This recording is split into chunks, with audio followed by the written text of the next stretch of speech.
pabilihan ng gamot ng yung ano, snake ba, mga rat, ganun, para sa summer, para hindi nila kainin or kagatin ang mga alaga namin.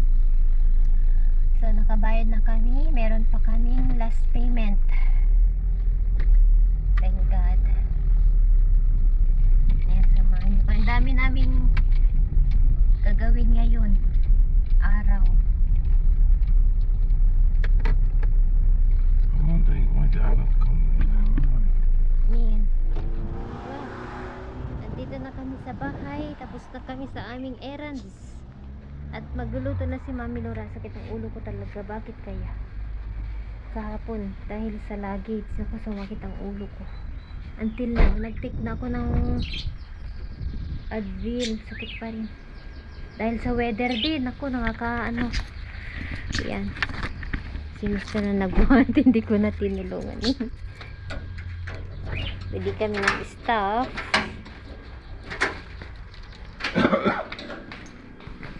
Ay, may kuryente. Still karaba, okay. حط الهم هذا. Namili ako. Gatas ito ni Kian para sa mga bata.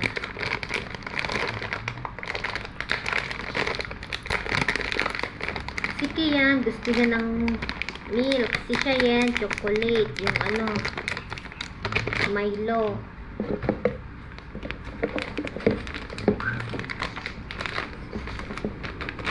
Pinapainom ko pa rin ng gatas ang mga bata. Maganda sa mga bata uminom ng gatas.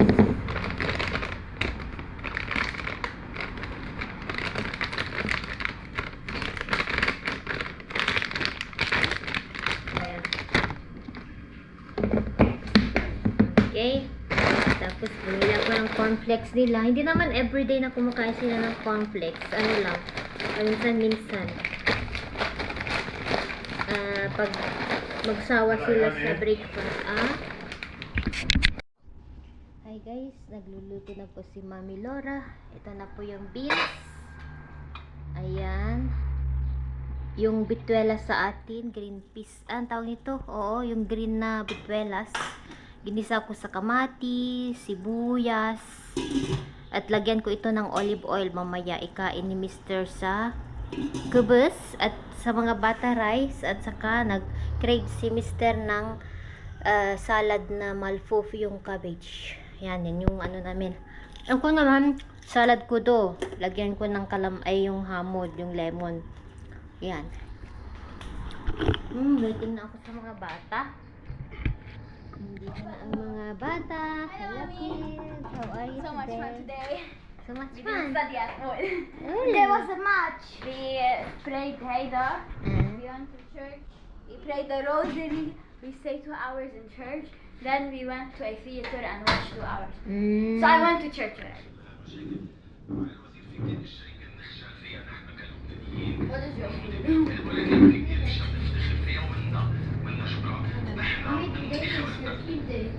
نحن واقف على الخارطة الثقافية بالعالم.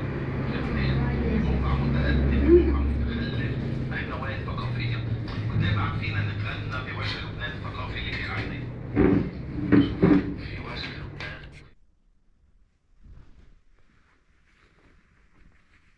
Hello! Kumusta po? Kumusta mga kapitbahay? Ngayon lang ulit ako mag-vlog. Naku, super busy si Mami Laura. As in, nag-general cleaning kasi ako sa bahay. Pag, alam nyo na, pag wala akong kasama sa bahay, nag-general cleaning ako. Every other day ba? Bukas, hindi ako maglilinis. Kumbaga, hindi ako maglilinis ba, mag-general cleaning kasi andito si Mr. Gusto ko kasi pag maglinis ako, yung walang tao sa bahay, ako lang ganun. So, tapos na ako sa kusina. Inuna ako sa kusina kasi tinanggal ko lahat yung di na pwedeng magamit. Like yung mga old spices. Tinapon ko na yung iba. Tapos, as in talaga, nilinis ko yung kitchen at maayos na siya. Bukas ipakita ko. Nag-rearrange din ako. And dito na lang sa salas. Paliguan natin ang salas in the next day kasi wala si Mr. So, bukas andito siya. So, may update ako sa inyo. Tumawag yung asawa ko sa airlines, sa Qatar Airlines, sa office nila, para i-update, yung kumbaga mag-update kami sa kanila. And kasi yun yung sabi ng nakausap namin nung nagpa-book kami, na mag-update up kami pag malapit na kami, ganun. So, nag-update si Mr. Tumawag siya. And yun, before pala, 3 days ago, nag-email sila na nag-change yung time namin.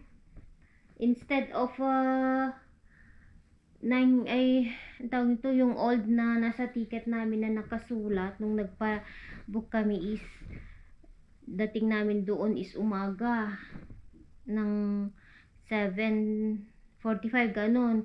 Ngayon, nag-email sila na ma-delay kami ng 1 hour. So, magiging, siya, 8:45, ganun. So, let's say 9 o'clock. Hindi naman sakto minsan yung time. So, yun. And then, tumawag yung asawa ko sa kanila. Hindi kami pumunta sa office. Tumawag agad siya na yun, about sa seat. Kasi nung nagpa-book kami, guys, wala pa kaming yung seat. Tapos, nung tumawag ang asawa ko, sabi nila wala pa rin daw available from Qatar to Manila. Wala pa. Pero dito, Beirut to Qatar, meron na kaming naka-reserve. Pero doon sa Qatar, papunta sa Manila, wala pa, guys. Ayaw ng asawa ko na maghihiwalay kami, na mag-iinabad sa upuan. Sabi ng mister ko, hindi pwede na maghihiwalay sila. Syempre, sino ba naman nanay na maghiwalay yung mga anak ba sa upuan? So, sabi ng nakausap ni mister, na titignan niya daw kung may available. Alam nyo, yung tawag ito, kung meron kaming maupuan sa papunta sa sa Manila, Qatar to Manila, from Qatar to Manila. Sabi ng asawa ko, bakit? Kasi kailangan daw namin magbayad ng $19 each. Sabi ko, di ba yung usapan wala na tayong babayaran? Sabi ko sa asawa ko, oo nga, pero dahil sa upuan nga, pag office kasi, guys, kung sa office kami daw nagpa-book, lahat na yun may upuan, i-avail nila. Pero dahil kung sa agency kami mag-book daw, yung like yung upuan, yung seat number, ganyan, talagang nila yun, once na bumili ka sa agency, sila na yung maglalagay ng ng upuan ba. Pero dahil sa mismo kami sa agency, ay sa office ng airline, walang available na seat. So, sabi ko, ano ba yan? Kung alam ba naman namin na ganun, di hindi na lang sana kami doon nagpa-book. Pero hindi naman namin alam. Ngayon, sabi ng babae, titignan niya daw kung meron siyang makitang upuan na magkakatabi kami. Sabi ng asawa ko, oo, sige, i-update mo ako kasi hindi pwede na maghihiwalay ang mag-ina. Sabi niya, lalo yung lalaki, sabi ni Mr. Okay. So, yun ang sabi ng nag-assist sa amin. So, probably this day, pupunta kami sa mismo office. Sabi ni Mr. kung wala pa daw, until magbayad na lang kami ng tag $19 namin each. Sabi ko, ano ba yan? Nakalagay sa nabayaran nga na namin yung ticket, pero magbabayad na naman kami ulit. Kaya yun ang problema. Tapos na delay pa yung pinalitan pa nila yung time, yung schedule ng namin, flight namin. Sabi ng asawa ko, okay lang, i-check daw namin bukas kung kung may upuan na or wala pa. Pero pag wala pa daw this day, hanggang sa next day, magbabayad kami, pupunta kami dun. So yun yung update ko sa aming trip. 'Di ba nagpa-reserve kami kasi noong last month March, last week of March, kasi nga nakita namin na promo siya. So grinab namin yun. And thank God na provide namin yung bayad. And that time kasi mahal yung mga tickets sa agency, sa travel agency, kaya mismo kami sa office ng airline kami pumunta. So that time talaga naman na alam namin na wala pang upuan na available, kasi yun yung sabi na tatawag daw sila o magi-email kung ano yung mga changes ba, like yung schedule ng flight. So na change din yung schedule ng flight namin. Yun yung nangyari. So sabi ng asawa ko, okay lang, i-check natin, tignan natin kung ano ang update this day. Tapos pag wala pa daw, yun na nga, pupunta na kami mismo sa ano at magbabayad kami. Yun guys, yung update ko sa inyo. Problema sa ano namin, sa ticket. Hindi naman ganun nakagrabe na problem, kaya lang yung hindi mo inaasahan ba, na akala mo kumpante ka, yung pala wala pala kaming upuan na ano na naka-reserve. Kasi usually pag magpaano ka sa agency, nakalagay na doon yung seat number, lahat-lahat. Kaso wala naman nakalagay, kasi siguro nga maaga kami na nagpa-book. Yun yung ano ko, yun yung dahilan ko ba. Kasi dati sa agency kami nagpapabook guys. Ngayon na first time na magpabook direct sa ano, sa office nila. And yun na nga, nag-grab namin yung promo, kaya lang akala namin wala na kaming babayaran. Pero sabi naman ng babae, sure naman niya na ano, na i-check niya daw. Pero sabi ni Mr., hindi wag ka nang mag-ano dun, wag ka nang mag-expect. I'm sure wala kayong maupuan sa papunta Manila, sabi ni Mr. Kaya need natin magbayad. So magbabayad ulit kami. Yung alam nyo, yun yung nangyari guys. Na-change po yung schedule natin sa pag-uwi. Pero okay lang, at least malapit na tayong uuwi. Days na lang ba. Kaya lang yun, dumating ang dinasaan na problema. Konting ano lang naman yun, issue. Kaya lang hindi mo expect na magbabayad ka pa. Ganun ba talaga ang ano, agency, direct sa airline, ewan ko. Ganun ba guys? Kasi usually nung umuwi kami, meron na talaga kaming seat number. Sa ticket kasi na binili namin, walang seat number guys. Dito sa ganun ata ang Qatar, ewan ko sa Dubai ay sa Emirates, sa Etihad ganyan, nakalagay na mismo sa ticket yung seat number, wala nang problema. Sa Qatar, ganun. Kailangan mo pang mag-wait. Magbabayad ka ulit.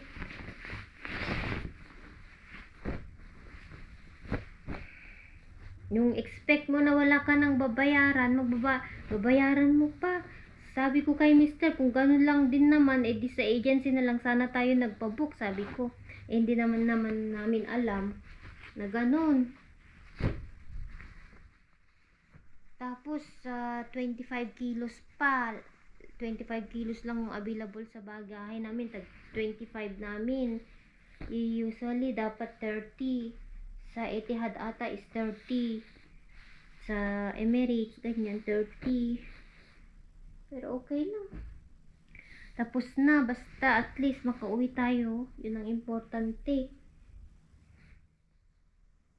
Yan yung update ko guys sa inyo. Na-move yung ano namin, problema sa ano, konting problema sa ating ticket.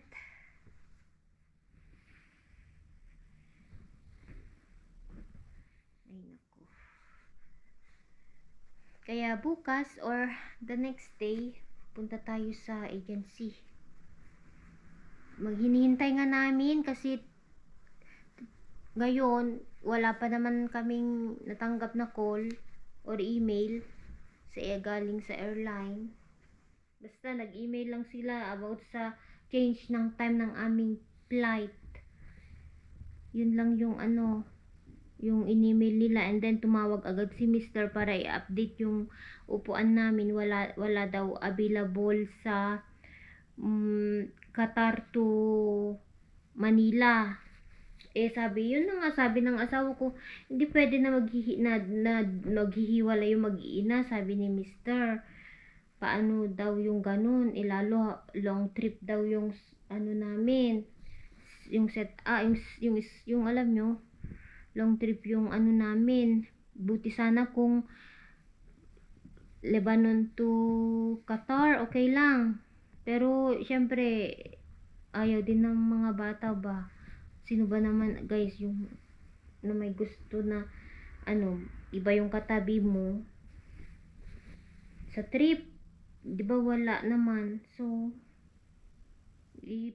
sabi ni Mr. i-update nyo ako, pero hindi mag-expect si Mr. na wala na meron, kasi yun, babayaran talaga yun guys.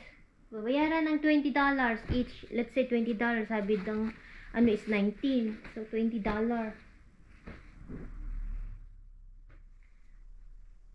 Ganun pala yun sa ano, sa direct, no? Ganun ba talaga guys? Ano nyo nga ako, kasi first time ko din naman na mag-ano sa direct flight, direct na ano, na pambili ng yung pag-book ng ticket ba. Sa mga laging nag-ano diyan, nagte-travel, kasi ako naman usually talaga sa agency kami. Kaya lang grinab namin yung opportunity ba para yun sa promo, kasi kaya kinuha namin. Kampante naman kami ng asawa ko ba na ano, yung pala babayaran pa rin, may babayaran ulit. Ganun talaga. Anyway, hindi naman ako nagre-reklamo, nagkikwento lang ako. Sinishare ko lang kasi nga bakit andito pa kami sa Lebanon, na change po yung schedule namin.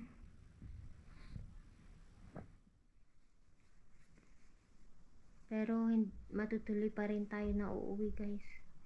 Kahit anong mangyari, uuwi tayo. Ayan. Ayan yung update ko sa inyo. Sana maayos ba? Maayos guys. Konting ano lang naman, problem. Hindi pa ako magplaplansya pa ako. Ganito ang buhay talaga, ang buhay. Ayan, ito ang pinakaayaw ko, magplantya, magtupi. Oo, sobra. Hate na hate ko. Mas gusto ko pa maglinis.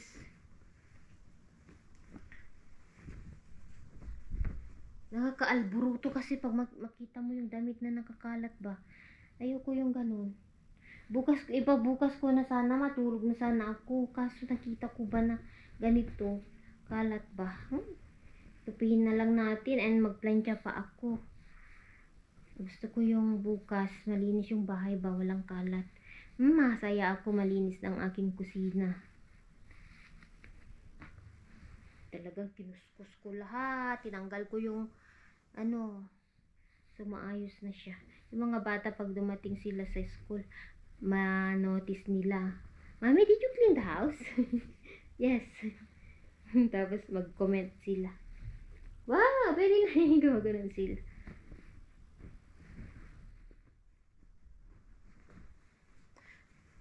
Dalawang araw na akong hindi nagtupi guys. Kaya ganito, maraming tutupiin. Ayan, yun lang yung update ko. Kunting problema. Sana maayos namin bukas, guys. I-check natin. Update ko kayo kung anong balita. Kung meron na kaming upuan. Sana meron na kaming matanggap na tawag bukas or email ba.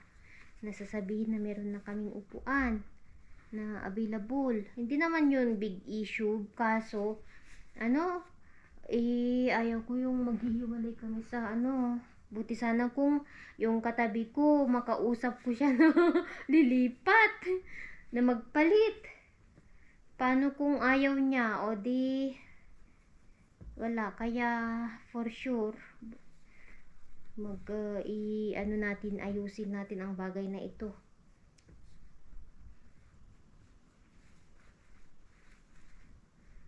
Para magkakatabi kami.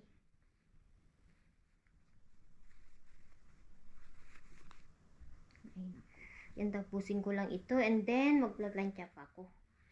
Okay, yan. Kita-kits bukas, guys. Maraming salamat po sa panonood nyo sa amin at sa paghihintay nyo sa aming trip pauwing Pilipinas. Malapit na po.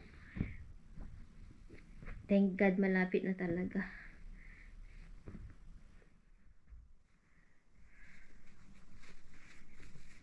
At maayos na natin yung ticket ba? Yung issue sa ticket, sa upuan. Yun yung importante, may yung upuan ba? Magkakastabi kami ng mga bata. Yun din ang advantage kung yung mga na gustong uuwi. Siguro mas okay na direct na lang kayo sa agency, guys. Kasi ganun ata pag sa airline nyo bibilhin yung ticket. Ewan ko lang. Yun ang experience namin. Akala ko okay na ba. Ayan. Ayusin ko lang ito kasi magpla-plancha pa ako. Dami kong tinupi. Buti na lang natapos na ako. Ayan. Hanggang dito na lang po. Good night po ulit. God bless you all. Maraming salamat, guys. Tulog na ang mga bata.